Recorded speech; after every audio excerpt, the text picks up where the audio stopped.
Pedalando na cidade futurista de Kitakagami, o protagonista dessa obra acaba tendo sua atenção chamada por uma estranha manifestação no topo de um prédio. Minutos atrás, dentro desse edifício, seguranças armados descobrem que um importante item está sendo roubado por uma garota. Usando os membros robóticos do seu corpo, essa mulher consegue escalar a estrutura com uma facilidade impressionante e retorna à sacada, mas é parada por dezenas de homens que apontavam suas armas para ela. Então uma tatuagem na perna da garota emite um estranho brilho e aprimora seus membros metálicos. Diante dessa cena, um segurança grita que ela é usuária de Mecha-Ura. A velocidade e força da máquina eram surreais, mas os seguranças estavam preparados com armas anti-Mecha-Ura e conseguiram imobilizar o alvo. Nisso, um homem que também possui membros metálicos surge para recuperar o item roubado. A máquina da garota possui vida própria e se espanta ao ver um semelhante agindo contra sua espécie, mas o homem alega que as Mechas-Uds não são nada além de ferramentas para os humanos. Logo ele puxa o item com sua lâmina em correntes, porém a garota manda Phoenix e Dex mastigarem o inimigo. Sendo assim, os membros metálicos escapam da imobilização e avançam para cima do oponente, e uma luta intensa se inicia. Em meio a isso, os seguranças voltam a disparar, mas a mulher consegue escapar dos projéteis e se manter no combate. Após uma pesada troca de golpes, ela consegue recuperar o item da mão do adversário, mas uma rachadura no vidro fez com que o objeto explodisse e emitisse um feixe de luz que o protagonista viu de longe. Após a explosão, um cubo acaba vazando do recipiente e cai prédio abaixo. No dia seguinte, Hikara Matsuga acorda com uma voz dentro da sua mente pedindo ajuda. Ao mesmo tempo, seu despertador toca e finaliza o serviço. Algum tempo depois, o garoto sai de casa com sua bolsa. Ao redor da cidade, propagandas e drones da companhia Kagami ilustram cada esquina, onde Hikaru pega um metrô lotado e se pergunta o que foi aquilo ontem. Pesquisando, ele encontra uma matéria sobre o trabalho da vida de Naohito Kagami. Em um comentário, alguém dizia que para pessoas comuns nem faz sentido tentar. Logo, um homem que dormia acaba caindo no ombro dele e atrapalhando sua leitura. De pé no metrô, uma mulher grávida chama a atenção do rapaz, e duas senhoras provavelmente comentam sobre a falta de modos do jovem, mas Hikaru tá simplesmente preso pelo dorminhoco. Voltando ao seu celular, ele vê uma propaganda sobre a escola preparatória Kitakagami, o que faz ele suar intensamente. Enquanto Hikaru fica sem reação, o cara que tava dormindo dá lugar à grávida no seu assento. Na verdade, Hikaru lembrou que esqueceu de algo e precisa descer, mas três colegas de escola abordam ele no metrô para jogar conversa fora a caminho do colégio. Nessa conversa, ao escutar que recebeu uma bola de esportes, Tagawa comenta que quando se fala de beisebol, Yakumo Kagami é a maior celebridade de Kitagami, mas que agora vai ser a era do monstro Kosuke Tagawa. Na propaganda da escola preparatória, o slogan era "Dê um passo à frente, agarre seu futuro". No entanto, Tagawa acha que pessoas comuns como ele estão penando justamente por não poderem dar esse passo à frente. Ele pergunta a opinião do Hikaru sobre o assunto, mas ele estava viajando no celular e não escutou nada. Enquanto isso, a garota usuária de Mecha-Ura fica sabendo pelo seu braço metálico que o cubo deve estar por perto. Após tirar o olho do celular, Hikaru conta a história do que aconteceu ontem. Segundo ele, ao achar que tinha escutado uma voz, olhou pela janela e viu que a região em volta do prédio do Kagami brilhava de um jeito estranho, e quando ele subiu num lugar alto para ver melhor, o prédio explodiu e ele filmou. Junto da explosão, um negócio brilhante caía do prédio, mas nada disso foi captado pela câmera. Nesse meio tempo, uma garota chamada Shirayama chega no grupo para ver o que tá rolando de bom. Então Tagawa conta que o Hikaru anda tendo algumas alucinações bizarras sobre vozes e coisas explodindo. Por falar nisso, outro colega questiona como era essa voz, então Hikaru conta com vergonha que era alguém pedindo ajuda. Assim que ele fala isso, uma intuição bate e diz que a voz veio de determinada direção, por isso o protagonista sai correndo pra lá sem dar maiores explicações pros amigos. Hikaru vai até um local onde é proibido atravessar, e um policial deixa isso bem claro. Quando o oficial vai embora, o garoto escuta a voz ainda mais claramente, por isso ele atravessa a faixa de proibido passar, e segue a uma porta de grade onde o fundo da sala era absolutamente escuro. Ao tomar coragem de entrar, Hikaru encontra o cubo que caiu do prédio e tenta entender se a voz veio de dentro do objeto. Quando o cubo finalmente pede ajuda diante dos seus olhos, o jovem percebe que não era loucura da sua cabeça. De repente, esse item sobe no capuz do casaco do humano e emite aquele feixe de luz intenso que podia ser visto a milhas de distância. E foi nisso que a garota com membros metálicos percebeu a situação. Assim, um braço robótico emerge do cubo e lentamente percebe que tá salvo. Hikaru gira o corpo para entender o que tá acontecendo, até perceber que tinha um negócio nas suas costas. Obviamente, ele toma um susto absurdo e treme de medo, enquanto aquele braço mecânico agradece por ter sido salvo e tenta se apresentar, mas aparentemente esqueceu o próprio nome. No desespero, Hikaru tenta arrancar o braço robótico, mas como o robô simplesmente começa a chorar, o garoto pede desculpas, ainda confuso. Nessa hora, um drone de entrega do grupo Kagami anuncia que o alvo da busca foi localizado. Ao identificar Hikaru como um possível membro da ARMS, o drone persegue o jovem com lâminas giratórias, então o garoto sai correndo, enquanto o braço metálico agarra na calça dele para para não ficar para trás. Porém, esse movimento faz as calças caírem, o que derruba Hikaru no chão. No mesmo instante, Hikaru oferece o braço metálico pro drone, imaginando que ele seja o alvo da busca. Mas ao ser atacado, o braço consegue repelir o inimigo e fazer ele parar de funcionar. Ainda assim, vários outros drones surgem com a mesma intenção. Então o braço metálico alerta Hikaru que eles devem trabalhar juntos para fugirem dali. Nesse meio tempo, em um prédio comercial gigantesco, um homem importante fica sabendo que o braço gatilho foi encontrado e que ele fez o delice com alguém sem relação com a companhia, provavelmente um civil. Quanto a isso, o presidente da empresa, Naohito Kagami, decide deixar a resolução desse problema na mão dos subordinados. Então um deles manda traçarem um perímetro num raio de 2 km de onde o civil foi visto, e que o braço gatilho deve ser recuperado a todo custo, não importando o que acontecer com o moleque. Falando no diabo, Hikaru e seu novo amigo improvável se escondem para não serem pegos pelos drones e o plano dá certo, porque logo eles ficam em segurança. Com um alívio, Hikaru pergunta o que é esse braço robótico afinal, mas essa é uma pergunta que ele não sabe responder, porque não lembra nem o próprio nome. Por outro lado, ele sabe de uma coisa, e essa coisa é que o garoto à sua frente é gentil. Hikaru responde que não fez nada demais, porém o braço argumenta que foi salvo, porque sem Arbitrium, ele não poderia se mover tão bem quanto tá fazendo. Hikaru questiona o que é Arbitrium, mas o robô ignora a pergunta e quer saber o nome do humano. Pagando na mesma moeda, Hikaru ignora o questionamento e deseja boa sorte na vida pro braço. Mesmo diante das súplicas do robô, o garoto vira as costas e parte, mas quando o braço gatilho praticamente perde suas forças, Hikaru se preocupa e corre para ver o que aconteceu. Com isso, o braço volta a funcionar 100%, ou então Hikaru perde a paciência e parte de novo, mas o ciclo volta a se repetir. Cada vez que Hikaru se distancia da máquina, ela enfraquece. Enfim, já que é desse jeito, o humano dá o braço a torcer e fica ao lado do robô. Nesse intervalo, drones encontram a dupla, então o braço gatilho chama a responsabilidade e parte em disparada com Hikaru, literalmente arrastando ele pelo chão sem medo de ser feliz. Um funcionário de Kagami observa a situação de cima e imagina que os drones vão dar conta de tudo, por isso ele poderá focar na garota que deve estar por perto. Por falar nela, Aki Murasame é guiada pelos seus braços até o caminho de onde partiu aquele feixe misterioso. Ao se deparar com uma bifurcação bem estreita, ela decide atravessar ainda assim, porque isso cortaria boa parte do caminho. Voltando ao Hikaru, ele até consegue tomar as rédeas da corrida e fugir com as próprias pernas, mas o cansaço que ele tá tendo não parece muito melhor do que ser arrastado. Foi então que Aki alcançou o rapaz e se colocou à frente da situação ao trazer Phoenix e Dex de volta à luta. Sem esforço, as máquinas destroem todos os drones inimigos, então a mulher se volta pro braço gatilho e chama ele de alma, ao passo que manda ele não se mexer, a menos que queira morrer. Um dos braços de Aki avisa que primeiro ela precisa dizer que vai proteger eles, mas o outro braço discute que isso já não faz mais diferença. Foi então que reapareceu um misterioso funcionário da companhia Kagami, louco pra dar o troco pelo que Aki fez com ele na noite passada. Aki responde que não tem nenhum assunto a tratar com o cara, enquanto Hikaru e Alma tentam fugir pela bifurcação. A garota se move pra perseguir a dupla, mas o inimigo reage e impede que ela se vá. No meio disso, Hikaru atravessa a bifurcação e foge de mais drones. Ela fica maluca com a intervenção do rival, e o protagonista começa a perder a linha com toda essa história louca que tá vivendo, tal de repente em sua vida. Ainda que consiga continuar correndo, a exaustão começa a bater. Vendo isso, Alma pede pra ficar pra trás, porque a Kagami tá atrás dele e não do jovem. E se tem uma coisa que Alma não quer, é que esse garoto gentil se machuque sem ter culpa nenhuma. Dito isso, Aki encontra a dupla de fugitivos após derrotar o funcionário da Kagami, então tem seu caminho livre pra realizar sua missão. Alma garante que vai obedecer a garota se ela deixar o garoto partir, mas Hikaru se lembra do comentário que leu naquela matéria, onde pessoas comuns nem têm a oportunidade de tentar.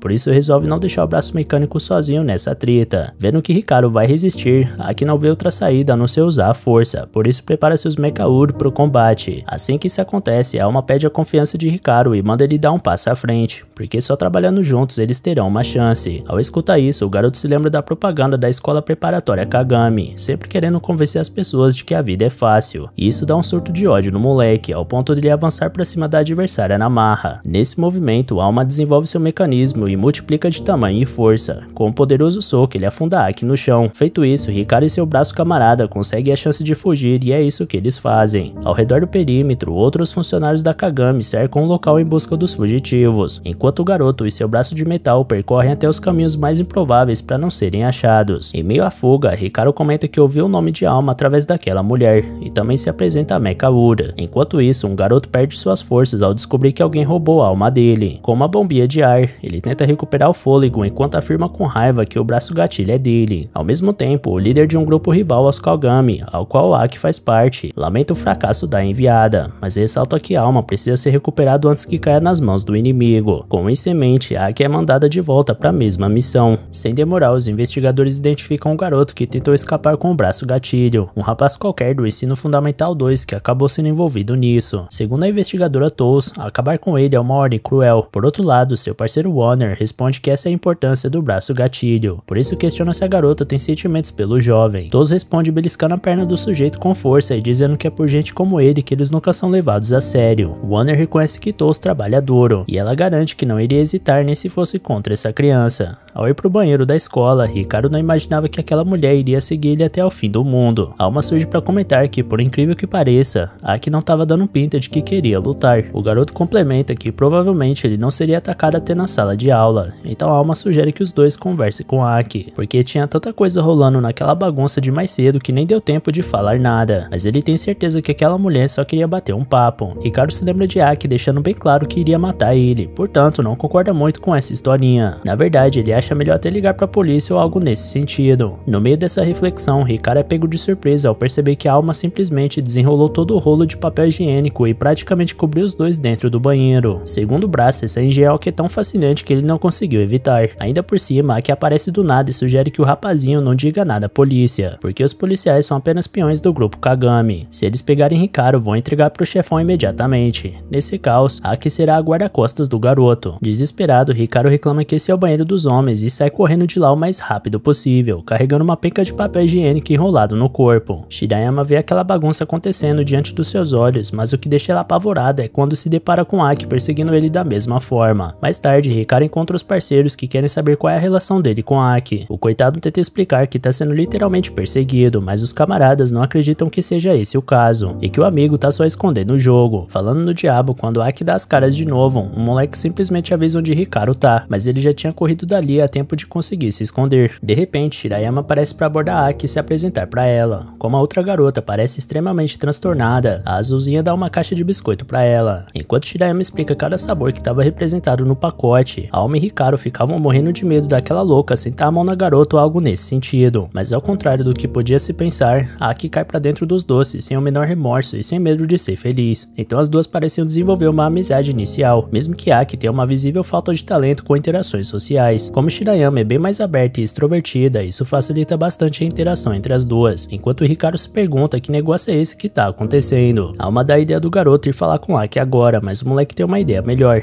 dormir. Alma resmunga, porém o jovem explica que não pode falar sobre o braço mecânico enquanto estiver na escola. Deixando isso de lado, Alma questiona o que Ricardo acabou de tirar do bolso, então ele explica que são fones de ouvido e servem para escutar música e coisas do tipo. No caso desses, vem com uma função de eliminação de ruído, que elimina toda a barulheira ao redor. Dito isso, Alma fica fascinado. Enquanto rola essa estranha interação, Shirayama entra no assunto do Ricardo com Aki, dando um conselho para ela ao pé do ouvido. Quando Ricardo volta para dentro da escola, Alma continua insistindo para ele conversar com Aki, mas o humano não se sente emocionalmente preparado. Shirayama vai atrás do amigo e entrega para ele um bilhete de Aki, onde a garota esquisita pede para encontrar o rapaz na sala de artes, naquele prédio antigo da escola depois da aula. Shirayama dá um esporro no amigo, afirmando que a coisa da Aki ficou procurando ele o dia inteiro, mas não conseguiu encontrar. Então o rapaz fica sem saber o que dizer no meio dessa situação maluca. Imaginando que o moleque tem vergonha de conhecer gente nova ou algo do gênero, a garota carrega Ricardo até o local de encontro com Aki e manda ele aceitar o amor daquela mulher com todo o seu coração. Nisso, Ricardo dá de cara com a dita Kuja do lado de dentro e acha que a portadora dos Mecha Ura usou a Shirayama para conseguir o que quer. Porém, Aki deixa bem claro que foi a própria Meru que planejou isso tudo. Vendo que a garota usou o primeiro nome da Shirayama para se referir a ela, Ricardo fica maluco da cabeça, porque elas simplesmente se conheceram hoje. Tirando isso de lado, ele quer saber o que essa garota maluca quer. Então Aki explica que é membro da ARMS e recebeu a tarefa de proteger o braço gatilho. E sua primeira missão é levar ele de volta ao QG, mas como Ricardo fez delícia com o braço, eles não têm escolha a não se levar o humano junto. Quanto a isso, Alma confessa que gostaria de saber mais sobre si mesmo, uma vez que não faz mais ideia de quem é. Então Ricardo aceita as condições, até porque a Alma fica capenga quando ele se afasta. Aki tenta pensar sobre o motivo disso tá acontecendo, e ansioso com essa situação toda, Ricardo tenta chamar a atenção dela, então um dos braços pede pro moleque ficar quieto, porque Aki é péssima quando se trata de pensar em coisas difíceis. Enfim, a garota decreta que o caminho é examinar o braço robótico quanto antes, e que Ricardo não tem escolha quanto a isso.